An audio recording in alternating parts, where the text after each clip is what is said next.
Hello, everyone. Let us talk about Excel shortcuts. I'm sure all of you must have heard it from somewhere or the other, typically a boss or a manager, that you have to learn to use less of the mouse and more of Excel shortcuts. And there's a very valid reason for that.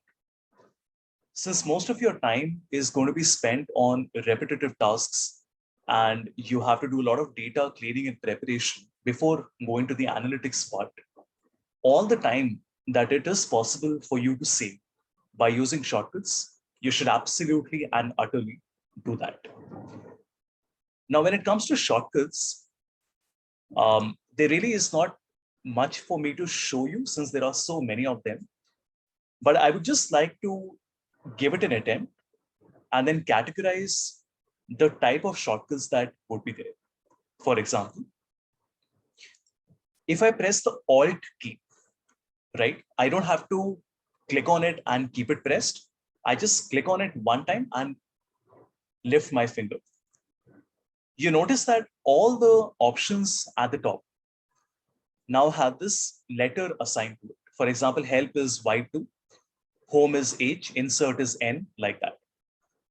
Now, if I want to go one level deeper, for example, if I press H, now it shows me another level of the shortcut, which is the tooltip, right?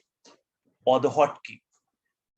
So for example, if I now want to go to the font color, I can just type FC and then the font color opens up. Now you don't really have to remember all of these. I don't think anybody does, neither do I. But even if you press Alt and trace the number or the letter or the letters, it's still faster than having to use the mouse.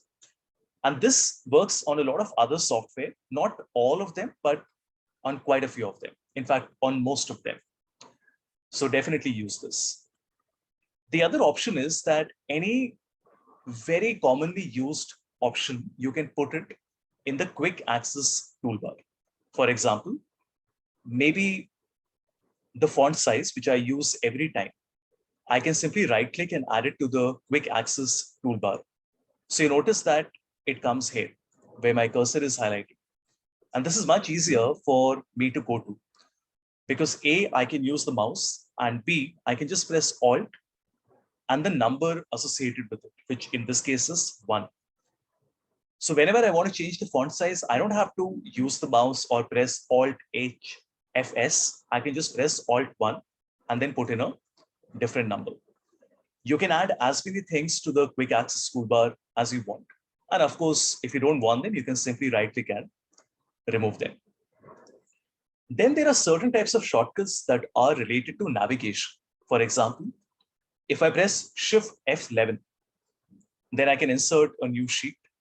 If I want to rename the sheet, there is no native keyboard shortcut, but I can press Alt H O R. That allows me to rename it. If I want to delete it, I can press Alt H D S to delete it. If I want to go from the first cell to the last cell, I can press Control down arrow. And if I want to select it while I'm going down, I can press Control Shift down arrow. Now see, there are a lot of them and I can't really show you all of them right now.